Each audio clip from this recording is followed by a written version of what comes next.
Vande Mataram. UP live देख रहे हैं आप। मैं हूं आपके साथ काजल ठाकुर। लखनऊ से इस वक्त की बड़ी खबर आपको बता देते हैं। सीएम योगी का आज हैदराबाद का दौरा है। राष्ट्रीय कार्यकारिणी की बैठक में शामिल होंगे सीएम योगी। भाग्य लक्ष्मी मंदिर जाएंगे सीएम योगी आदित्यनाथ। चार मीनार के पास स्थित है भाग्य लक्ष्मी मंदिर। और आपको बता दें कि हैदराबाद में राष्ट्रीय कार्यकारिणी की बैठक रखी गई है। बहुत महत्वपूर्ण ये बैठक, उसमें मुख्यमंत्री योगी आदित्यनाथ हिस्सा लेंगे। आज काफी अहम दौरा है हैदराबाद का। मुख्यमंत्री योगी आदित्यनाथ का राष्ट्रीय कार्यकारिणी की 2 दिवसीय बैठक रखी गई है। यहां पर मुख्यमंत्री योगी आदित्यनाथ पहुंचेंगे और अन्य राज्यों के मुख्यमंत्री भी वहां पर पहुंचेंगे। गृह मंत्री अमित शाह, जेपी नड्डा और प्रधानमंत्री नरेंद्र मोदी भी इस बैठक का हिस्सा होंगे।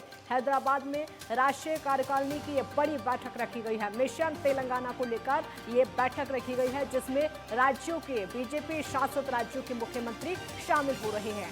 और मुख्यमंत्री योगी आदित्यनाथ का ये दौरा काफी अहम हो जाता है। वहां पर पहुंचेंगे और भाग्य लक्ष्मी मंदिर में भी दर्शन कर सकते हैं। वहां पर दर्शन करने के लिए जाएंगे। आपको बता दें कि चार मीनार के पास ही ये भाग्य लक्ष्मी मंदिर है, जहां पर मुख्यमंत्री पहुंचेंगे और राष्ट्रीय कार्यकारिणी की बैठक में हिस्सा लेंगे।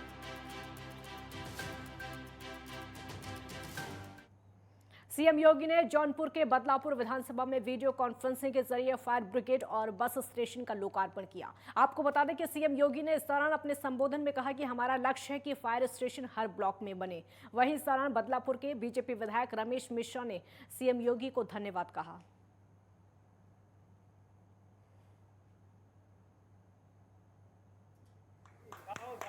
मैं आपको बताना चाहता हूं कि उत्तर प्रदेश के यशस्वी मुख्यमंत्री श्री योगी आदित्यनाथ जी ने पिछली सरकार में ही लगभग 25 फायर स्टेशन की स्वीकृति दिया था। उन्होंने घोषणा किया था। उसी घोषणा के क्रम में बदलापुर में भी फायर स्टेशन की घोषणा हुई थी, जिसका कार्य जो है मैं समझता हूं कि चुनाव आचार संहिता के पहले ही पूर्ण हो गया था।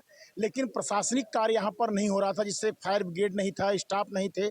आज माननीय मुख्यमंत्री जी के आशीर्वाद से उन सभी 25 जिसमें बदलापुर भी है, यहाँ पर आज से प्रशासन जो इसके विभागीय अधिकारी हैं फायर ब्रिगेड के, वो अधिकारी कर्मचारी भी यहाँ रहना शुरू हो जाएंगे।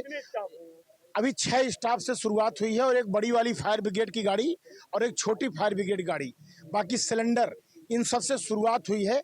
आगे इसमें और भी बढ़ाया जाएगा, एक बड़ी वाली गाड़ी और आएगी फायर ब्रिगेड की। इसी बीच लखनऊ से बड़ी खबर आपको बता देते हैं। फिर खुले 16 साल पहले के घपले की फाइल। 22 रिटायर्ड एलडीओ अधिकारी जांच के दायरे में। बिना टेंडर 56 लाख रुपए का किया गया था भुगतान। 11 करोड़ का प्रोजेक्ट बनाकर बिना टेंडर भुगतान हुआ। 23 अधिकारियों के खिलाफ चार्जशीट जारी हो सकती है। एसआईटी की जांच में फंसी दिख रही है 23 अफसरों की गर्दन। 22 अफसर रिटायर्ड हो चुके हैं, एक अफसर केडीए में तैनात है। बड़ी खबर आपको बता रहे हैं, एसआईटी की जांच में पूरी तरह से 23 अफसरों की गर्दन फंसी हुई नजर आ रही है। 22 अफसर रिटायर्ड हो चुके हैं, एक अफसर केडीए में तैनात है। फिर से 16 साल के घपले की फाइलें खुलते हुए नजर आ रही है। 16 साल का घपला ये बताया जा रहा है, जहां पर 12 रिटायर्ड एलडीए दायरे में आ चुके हैं। बिना टेंडर 56 लाख रुपए का भुगतान किया गया था। 11 करोड़ का प्रोजेक्ट बनाकर बिना टेंडर भुगतान किया गया था।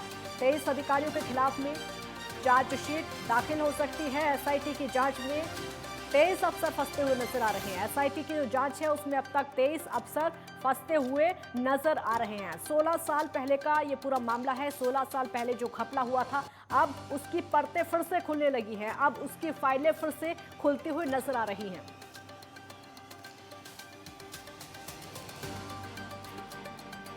और इसी बीच लखनऊ से बड़ी खबर आपको बता देते हैं। बिजनौर में आईईडी विस्फोट मामले में दोषियों को सजा का ऐलान। और बिजनौर आईईडी ब्लास्ट मामले में लखनऊ की एनआईए कोर्ट का फैसला। एनआईए की विशेष कोर्ट ने 5 दोषियों को सजा सुनाई है। आतंकियों ने जाजान मोहल्ले में ब्लास्ट किया था और आतंकियों ने 12 सितंबर 2014 में ये ब्लास्ट किया था। एनआईए कोर्ट ने हुस्ना अब्दुल्ला 7 साल की सजा सुनाई गई है।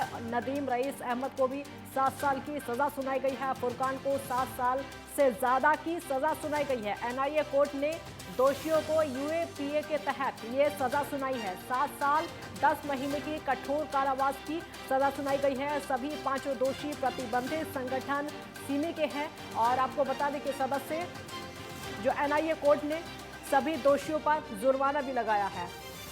और सभी की सजा का ऐलान हो चुका है। 7 साल से ज्यादा की सजा सभी के लिए लगभग रखी गई है और जुर्माना भी लगाया गया है। विस्फोट आईईडी विस्फोट का पूरा मामला है। एक ब्रेक ले यहाँ पर रुकेंगे, जल्द लौटेंगे।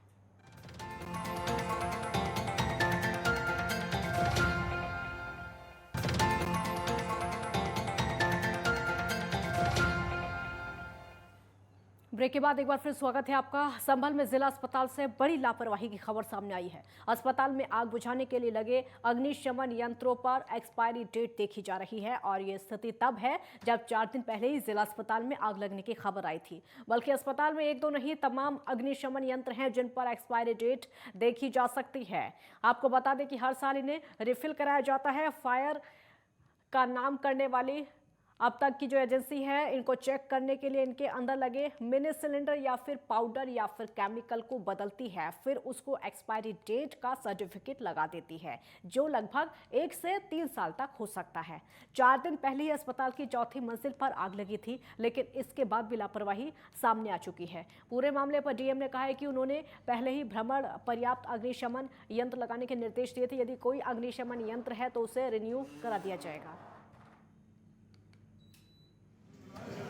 जनपद में प्रभार ग्रहण करने के बाद लगभग 1 हफ्ते के अंदर ही मेरे द्वारा जनपद संभल के डिस्ट्रिक्ट हॉस्पिटल का निरीक्षण किया गया था और उस समय संबंधित अधिकारियों को निर्देश भी दिए गए थे कि वहाँ पर पर्याप्त अग्निशमन इंस्ट्रूमेंट्स की व्यवस्था करवाएं, एक्सटिंग्विशर्स की व्यवस्था करवाएं। अभी जो कुछ दिन पहले एक दुर्घटना घटी थी, इनफैक्ट उससे कुछ ही दिन पहले वहाँ के सभी कर्मचारियों की एक फायर ट्रेनिंग भी करवाई गई थी और उसी के चलते वहाँ जो फर्स्ट रिस्पॉन्स था वो अस्पताल के ही स्टाफ और डॉक्टर्स का था, जिसके कारण उस आग को समय पे कंट्रोल किया गया और दमकल विभाग की गाड़ियां पहुंचने से पहले काफ़ी हद तक आग जो है वो कंट्रोल कर ली गई थी। आगरा में सरकार की स्वास्थ्य योजना को स्वास्थ्य विभाग लाखों रुपए का चूना लगाते हुए देखे जा रहे हैं। आपको बता दें कि जगने स्वास्थ्य विभाग के डॉक्टर्स ने पिछले कई सालों से स्वास्थ्य उपकेंद्र भारा खेरगाड़ का संज्ञान भी लिया है और वही बताया जा रहा है कि 15 साल से स्वास्थ्य उपकेंद्र पर डॉक्टर्स और नर्स गांव वालों के इलाज के लिए नहीं आए हैं। उत्तर प्रदेश सरकार तो ग्रामीणों के लिए स्वास्थ्य योजना के तहत नई नई योजनाएं बना रही है, लेकिन अब तक ग्रामीणों तक सरकार की योजना के तहत इलाज का लाभ नहीं पहुंच सका है, बल्कि इलाज की जगह स्वास्थ्य उपकेंद्र जिस तरीके से वहां पर है, अब उसी पर शराब के अड्डे देखे जा रहे हैं।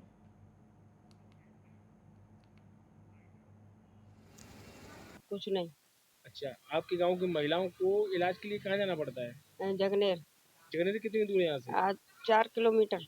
अच्छा, सरकार से क्या चाहती हैं आप? सरकार से क्या जाती हैं? ये गोली दवाइयाँ आपकी गर्भवती हैं वहीं जाती हैं। अच्छा, हाँ। इसमें आपको कोई इलाज नहीं मिला? कोई नहीं, एक गोली भी नहीं मिली। कोई डॉक्टर बैठा है अब तक इसमें? नहीं बैठा है इसमें। इसमें तो एक स्टाफ नर्स और एक CHO और एक सफाई कर्मी इसमें तैनात किए गए हैं, डॉक्टर बैठा गए हैं। कभी आपने इसमें देखा है बैठे? नहीं देखा। कोई लाभ नहीं मिला है सर जी। कितने साल पहले बना है? 10-15 साल हो गए। अच्छा, 10-15 साल से कोई डॉक्टर नहीं बैठा है इसमें? जी। सरकार तो लगातार स्वास्थ्य योजना के तहत करोड़ों रुपए खर्च कर रही है ग्रामीणों तक, क्या आपको कोई योजना का लाभ नहीं मिला? नहीं मिला है सर जी। क्या चाहते हैं सरकार से आप? सरकार से ये चाहता है, ये हॉस्पिटल केंद्र सरकार खोल रही है, इसमें हमें तो लाभ चाहिए। डॉक्टर भी बैठ रहे हैं, गोली दवाई भी चाहिए। हमें 5-7 किलोमीटर जंगनेर भागना पड़ता है।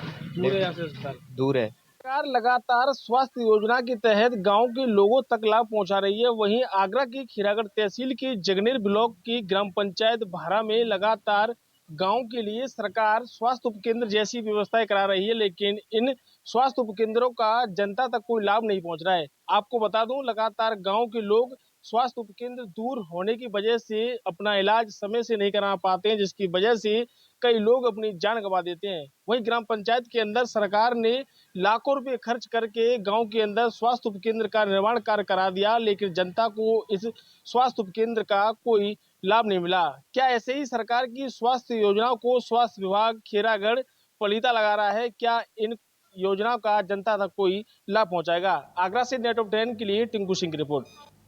ग्रेटर नोएडा के ओमिक्रॉन सोसाइटी के एक फ्लैट में अब दादरी पुलिस ने छापा मारा है, जिसमें से 4 नाइजीरियन पुलिस और भारतीय पुलिस वहां पर पकड़ी गई हैं, जिस पर छापा मारा गया है। पुलिस ने शामिल लोगों को यहां गिरफ्तार भी कर लिया है और ये देखिए तस्वीरें भी आप देख सकते हैं। सोसाइटी पुलिस ने छापेमारी की है। 8 नाइजीरियन और 1 भारतीय को गिरफ्तार किया गया है। सोसाइटी के फ्लैट में रेप पार्टी चल रही थी और इसी में से गिरफ्तारी हुई है। नाइजीरियन भी बताए जा रहे हैं। इसी पार्टी में 8 नाइजीरियन जो कि शामिल थे, इनकी गिरफ्तारी हो चुकी है और एक साथ में भारतीय भी।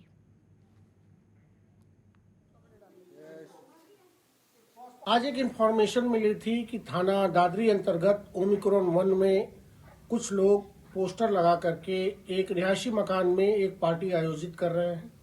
इस सूचना पर एसीपी 3 एसएचओ दादरी महिला पुलिस वहां पे जाकर उन लोगों ने चेक किया तो वहां पर अफ्रीकी मूल के 4 पुरुष और 4 महिलाएं मिली। एक भारतीय मूल का पुरुष मिला। वहां पे जब कमरों को चेक किया गया तो वहां पर 171 बोतल केन, बियर की केन, 28 बोतल के करीब शराब और लगभग 350 ग्राम अवैध गांजा बरामद हुआ। इनसे इसके विषय में पूछा गया तो इन लोगों ने अवैध रूप से ये पार्टी किया जाना बताया। वहां पे पार्टी का पूरा माहौल भी बना हुआ था। मैनपुरी में पुलिस की बड़ी कार्रवाई देखी गई है। यहाँ पर 45,000 के इनामी बदमाश से मुठभेड़ हो गई है और इस मुठभेड़ में गोली से इनामी बदमाश भिन्ना घायल हो गया। वहीं इस दौरान बदमाश के साथ ही जमील को भी गिरफ्तार किया गया और पुलिस के मुताबिक बदमाशों ने पुलिस इंस्पेक्टर पर भी गोलियां दागी, जिसमें कि इंस्पेक्टर की बुलेट प्रूफ जैकेट में 2 गोलियां लगी और वहीं गिरफ्तार बदमाशों पर 2 दर्जन आपराधिक मुकदमे दर्ज हैं। आपको बता दें कि दन्नाहार क्षेत्र में एसओजी टीम और दन्नाहार पुलिस का संयुक्त एक्शन देखने को मिला।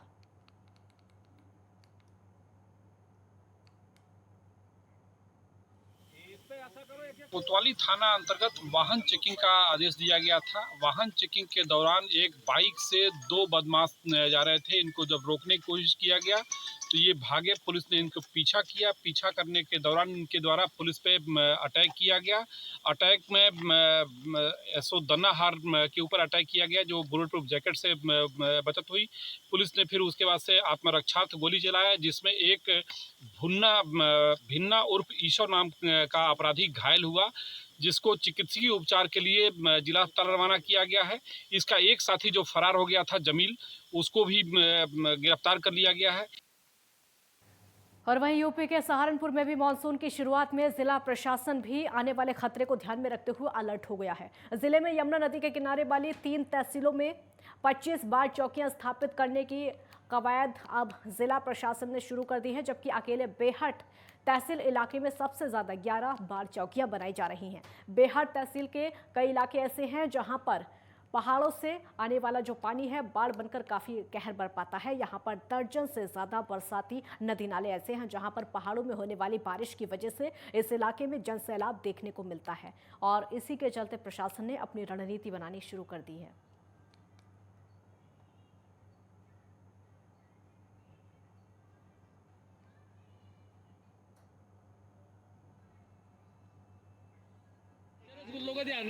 देखिए, सबसे अच्छी बात यह है कि अभी जनपद सहारनपुर में 2013 से कोई बाढ़ की घटना नहीं हुई है, फिर भी हम लोग उसकी लगातार तैयारियां करते रहते हैं। जनपद के 3 तहसीलों में मुख्यतः बेहट, नकुड़ और सहारनपुर सदर तहसीलें ऐसी हैं जिनमें बाढ़ की संभावनाएं बनी रहती है। लगभग इन तीनों तहसीलों को मिलाकर के 176 गांव ऐसे हैं जो नदियों के किनारे हैं, जहां पर बाढ़ को लेकर के वे 176 गांव संवेदनशील है। मुख्यतः जो अपने यहाँ पर नदी है यमुना नदी ये अपने 3 तहसीलें हैं जहाँ से होकर के प्रवाहित होती हैं और इन तीनों तहसीलों में यमुना नदी की वजह से बाढ़ की संभावनाएं बनी रहती हैं। उसके अतिरिक्त बेहट तहसील में कई सारी पहाड़ी नदियां हैं जिनमें अचानक उफान आता है और वहाँ पे बाढ़ की संभावनाएं बनती हैं। और वहीं लखीमपुर खीरी में शारदा नदी का जलस्तर बढ़ने से जिले में बाढ़ का खतरा मंडराने लगा है और मानसून की पहली बारिश में ही जलियों का जिस तरीके से जल वहां पर देखने को मिल रहा है। बनवसा डैम से पानी छोड़े जाने से शारदा नदी खतरे के निशान से ऊपर बह रही है। वहीं जिला प्रशासन का कहना है कि बाढ़ से निपटने और राहत बचाव के लिए तैयारियां शुरू कर दी गई हैं। जिले में अलग अलग इलाकों में बहने वाली शारदा, मोहाना, सुहेली, घाघरा नदियां कहर बनकर जान माल का हर साल नुकसान करती हैं, जिसकी वजह से सैकड़ों गांव बाढ़ की चपेट में आते हैं। जिले की 4 तहसीलों में हर साल बाढ़ का कहर जिस तरीके से देखने को मिलता है, कहर बनकर कटान में गांव को निगल जाती है और इस वजह से कई गांव का अस्तित्व भी खत्म हो चुका है। इसी को ध्यान में रखते हुए जिला प्रशासन ने शुरुआती बचाव की तैयारियों के लिए नदी किनारे बसे गांव में अलर्ट जारी कर दिया है।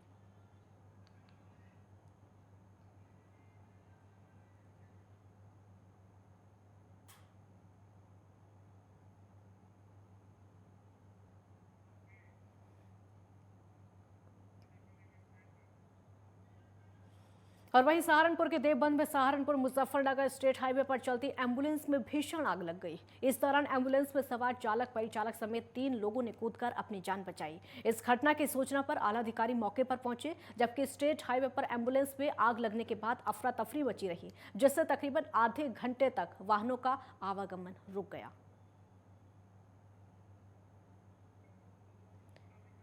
और इसी के साथ खबरों में फिलहाल इतना ही। आप देखते रहिए नेटवर्क 10। जय हिंद।